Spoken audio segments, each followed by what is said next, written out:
I took an early federal retirement. Now we want to build out our real retirement. We're working with Peter, who is a federal employee that retired earlier this year under a VERA offer in combination with the deferred resignation program. He and his wife now find themselves in this transitionary stage, planning for what they call their real retirement in about 10 years. Now, Peter had been exploring outside opportunities for some time. He wanted to leave federal service, been doing a lot of networking. Thanks to those efforts, he was able to line up and land a job kind of in combination with the end date of his federal service. I know that hasn't been the norm. It's been a tough, tight job market out there for a lot of federal employees that left service.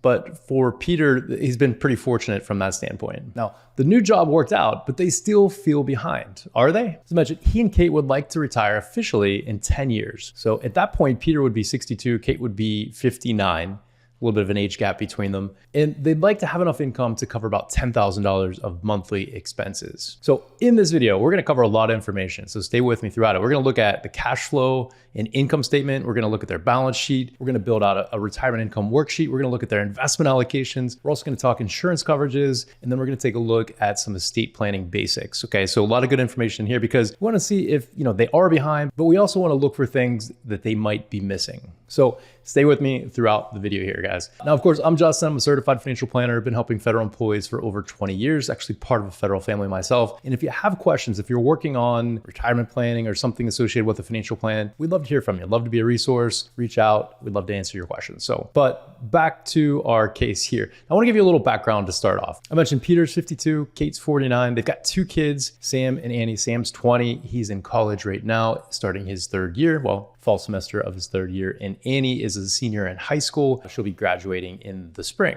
Now, as I mentioned, they feel a little bit behind. There's been some setbacks along the way, as there's been for everyone. There's been competing priorities, how to use cash flow. And Kate along the way actually took time off to prioritize raising the children. So for a period of time, she was not working, which that's actually a more difficult job than being in the workforce, I think. So they said, moving forward, we'd like to invest our money aggressively to see what's possible within this 10-year time period. Can we get to where we need to be? Now, Peter had 22 years of federal service when he left earlier this year. Based on that VERA offer, he was able to qualify for some pretty good things, right? So an immediate annuity, so he can collect his pension right away, and that's locked in for the rest of his life. They did take the survivor benefit to protect Kate. Also locked in FEHB for the future, and having that survivor benefit on the immediate annuity also gives Kate the opportunity to continue that in the future. He'll also qualify for the special retirement supplement at his minimum retirement age. However, I think if he keeps working, obviously the income test is going to take that income off the table. So I'm not sure we're going to be able to consider that within the plan because he does want to work for 10 years. So that's probably negated. Now, in the new role for Peter, he's leveraging some specific knowledge and lots of years of experience. So he's going to be making about $275,000 annually, which is an increase from what his federal salary had been over the years. He's feeling energized, and this leads him to want to work until age 62, which is, just about 10 years off from where we're at today. Of course, the wild card is, if we're able to work and then continue on, right? Now, Kate is a few years younger. She's 49 years old, and I mentioned she took a few years off to be there for the kids, to be at home and care for them, take care of their needs in a more active way. She's been working in an admin role for the last few years, and she makes about $65,000 a year currently. Okay, so good income coming in to complement what Peter has going on. She likes the small business she works for well enough and would continue working there over the next 10 years, of course, if she's able to continue on and there's no disruption. Now, their kids are on their way, as I mentioned. One is in college, third year, the other is on their way to college. And they do have college funds to cover much of those college expenses, which is a really good thing. So we're not really gonna be taking a look at that within the scope of our plan here today. So they were able to save money along the way in a 529 and also got some help from Kate's parents to fund those things. Not really gonna be much of a concern for our plan. I know that it's a big priority, and it's a big priority for them, fortunate enough to have the majority of those expenses covered, unless the kids decide to go to some crazy expensive school and follow a football program or something like that in the South. Hopefully common sense will prevail. All right, so just to sum up the income statement here a little bit. So Peter's salary, $275,000. Kate's making about $65,000 of her salary with the small business. And then they've got a pension coming in. So I mentioned Peter qualified for that first pension right away. It's an immediate annuity. That's about $36,630 after taking the survivor benefit. Okay, so that's also going to be coming in. So great income, and it's going to put them in a position to be able to leverage cash flow for some of these longer term goals like retiring within 10 years. Quick look at their current cash flow plan before we dive into the balance sheet and some of the other things going on. Taking a look at that retirement income worksheet. What are they currently doing from a cash flow standpoint? I mean, how are they directing their resources? How are they saving and investing money? Right now and in the past, they've been focused on Peter's TSP. They've been contributing to the pre-tax portion of that, which is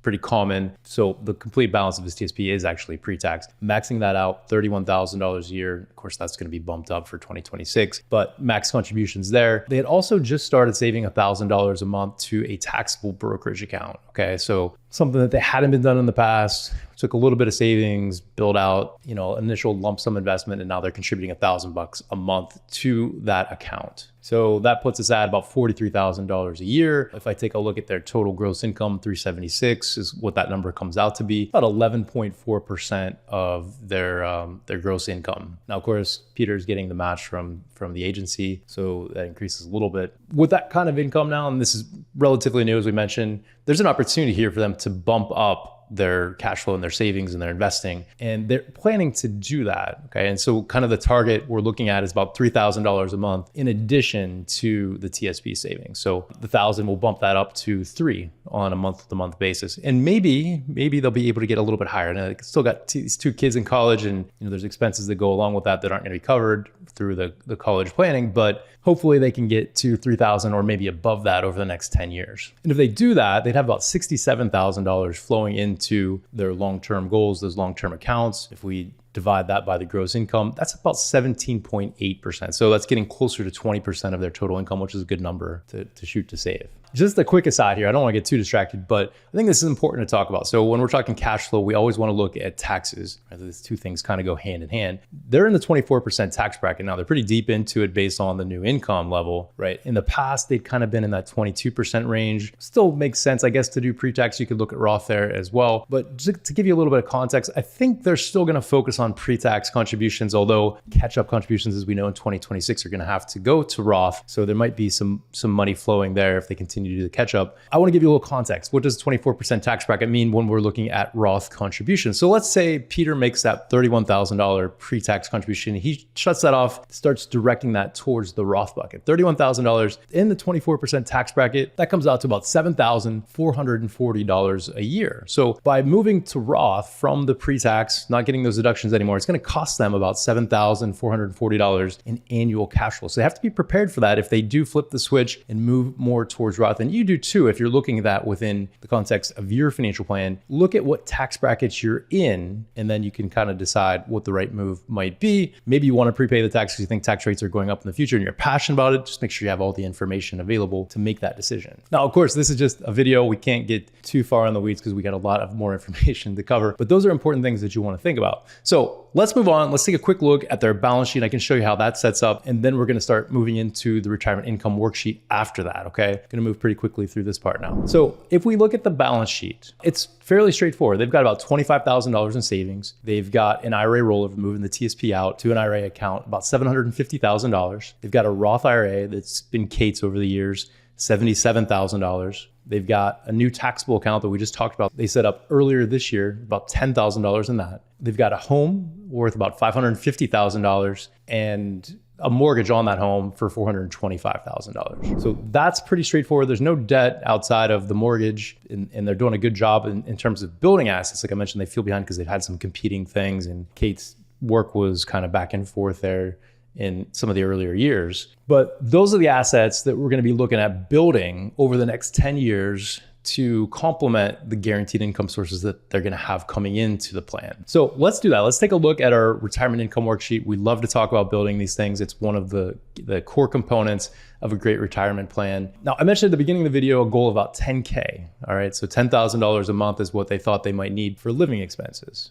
Digging deeper after having that conversation, it's actually $10,000 plus their housing expenses. Okay, at least that's the goal. Whether they can pare that back and reduce the amount of living expenses to be determined, right? But at least we'll start here and kind of the plan will evolve. If we include those housing expenses, we're probably closer to $13,000 a month, okay? Looking at mortgage, taxes, maintenance, those kind of things. Thankfully, the mortgage isn't exorbitant, so it's a pretty decent spot. Now, this mortgage does have more than 20 years left on it until maturity. So this will take them into retirement, 10 years or so into retirement, unless they make some sort of change to their housing situation or prioritize paying this thing down, which I wouldn't recommend at this point, but just some thoughts there. So what does that $10,000 of living expenses project in the future? Because we're 10 years out. So $10,000 today is obviously not $10,000 in 10 years. And if we take a 3% inflation rate, we're talking closer to $13,349 a month. Okay, that's what they would need to spend. So instead of 120 grand on an annual basis, now it's 161,270. Now we said it's $13,000 with mortgage expenses. That's, I guess you're gonna have inflation on your taxes and insurance, but not on your principal and interest. That should remain stagnant. Anyway, we can look at $13,000 times 3%. That number actually grows to $16,962 or $203,545 on an annual basis. So just a little bit of context there, what those living expenses grow to. So we're going to dive into our retirement planning tool, and that's going to adjust some of these numbers. But really, just keep in mind the number is probably closer to $13,000, at least for us to start out with, what we're going to try to solve for. So that's what we need to solve for. What do we have coming in? Now, remember, we got that first pension. I talked about that a little bit. I gave you the rough number, which was $36,630 after the survivor benefit. Let's take a quick look at how that was calculated. So Peter had 22 years. He had a high three of about $185,000, a 1% multiplier. So that gave us gross annuity of $40,700, right? That's the approximate calculation. Take the 10% survivor benefit off of that, and we came up with our number about $36,630. Now, keep in mind, that is not going to be indexed for inflation until they hit age 62. So that's going to stay stagnant. You're going to lose some purchasing power over the next 10 years because of that, but it's still a great source of income to have in place. So that's one source of retirement income on our retirement income worksheet. Second one, obviously, Social Security. That will be available for both of them at age 62. And it's a little bit interesting here to talk through this part of it. There's a lot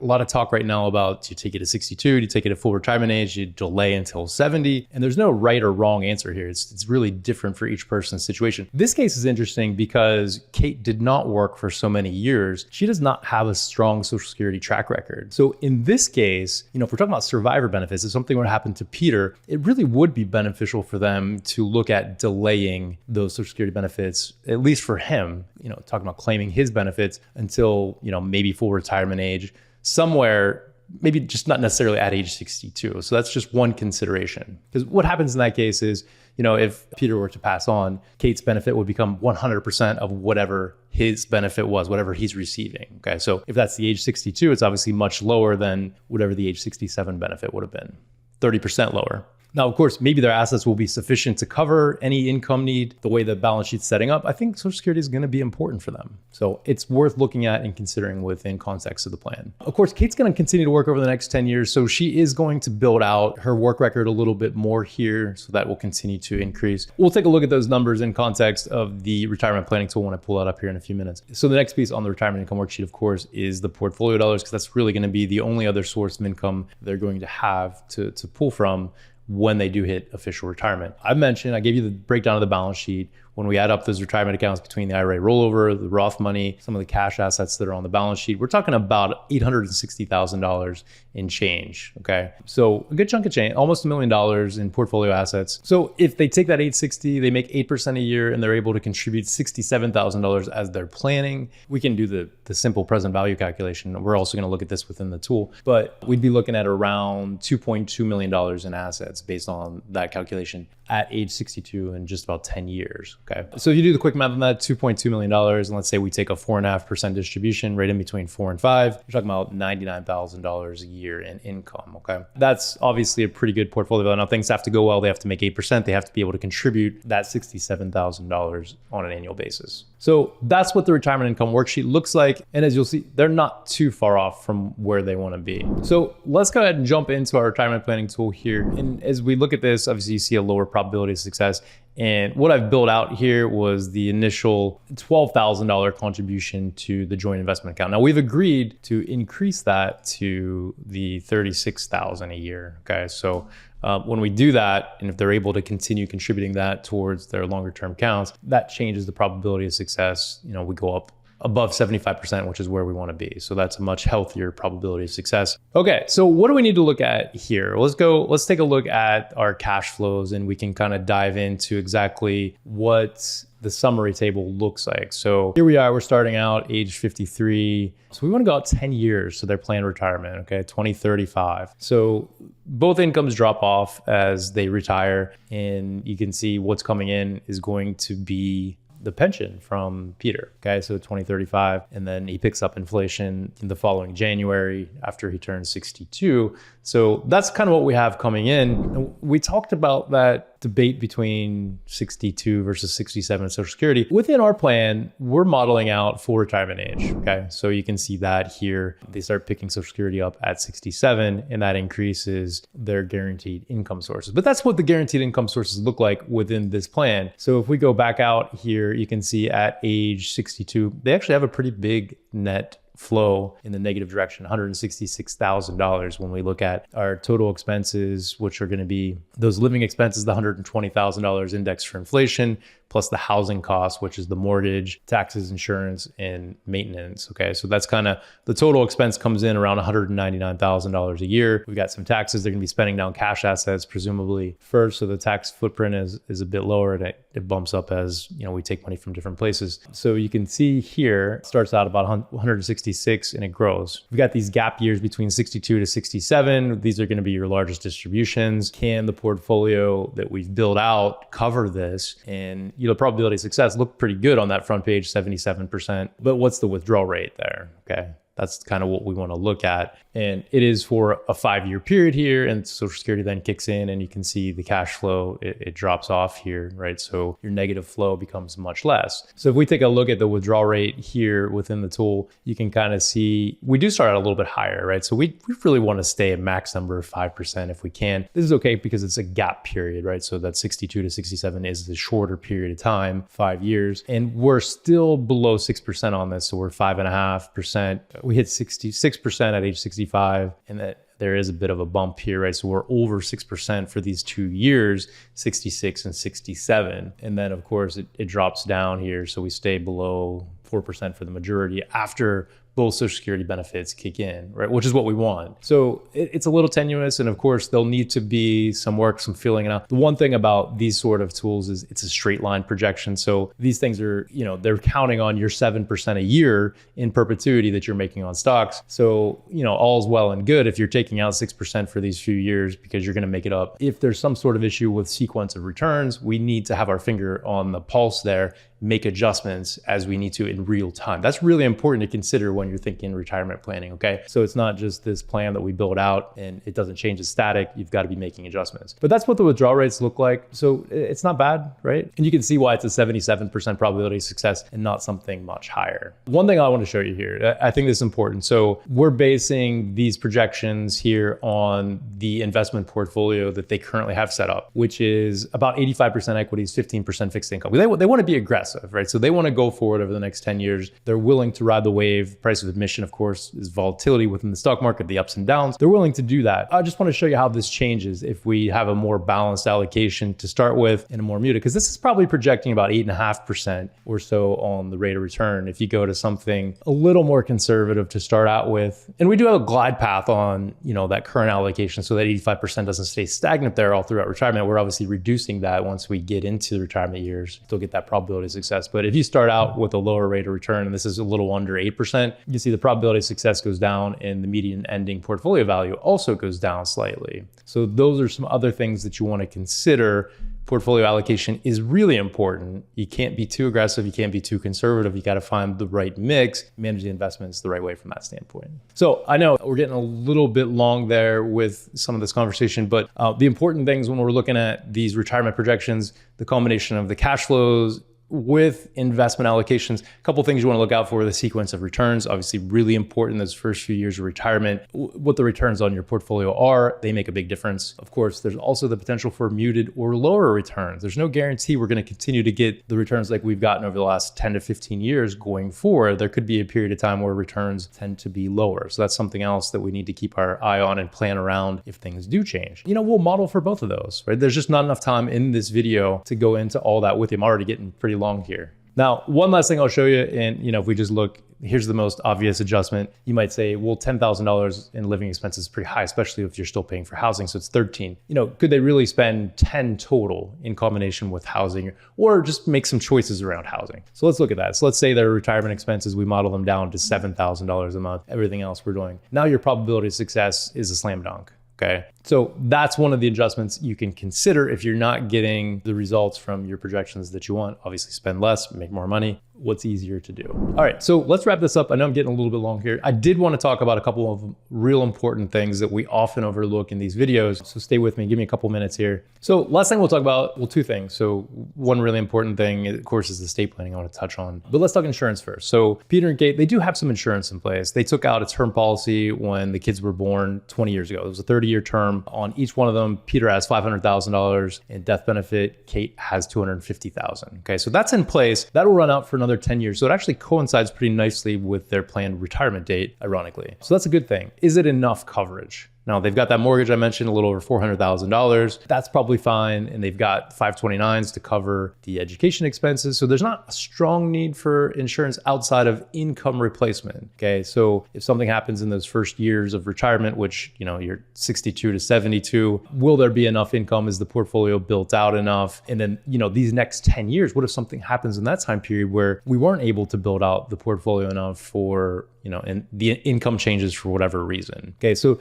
that would kind of be the thinking behind maybe we get an additional term policy in place, a 10 or a 20-year term with some additional coverage to kind of help out in the worst case scenario, just to give you some peace of mind. We got the survivor benefit protection on the first pension, of course. Social Security has a survivor benefit to some extent, and then the portfolio money will be there. Is there anything additional that we need? Term will not be permanent, of course, so it will go away at some point in the future. And if there was this future need for income replacement, which I don't think they have a strong need for, something we need to dig into just a little bit more, that would be a consideration for a permanent policy. Permanent policies, unfortunately, are expensive. You could also look at universal life with some sort of a long-term care rider. That's something that's becoming pretty popular. We're obviously not recommending products or solutions here. We're just talking through concepts. So this is all general guidance, but those things do exist out there, and it's something that should be talked about in a little more depth in their situation as well as yours. And then the last thing would be the estate plan. So Peter and Kate have done a good job of naming beneficiaries. They have each other named on the insurance policies as well as the retirement accounts, but they have not updated their documents, right? So they need to update the will, power of attorney, advanced healthcare directives, and consider a trust in the future, whether it makes sense for them or not. I mean, they could use a transfer on death registration on the taxable account as well as their home. They live in Virginia. It's possible to do that there. So there might not be a strong need for a trust, a living trust, but those are all kind of things that we want to address and cover within your plan. I know we don't bring that up quite as much within these videos, but these are very important things that we're always talking about. So a lot of information. So I hope you stayed with me throughout the video here and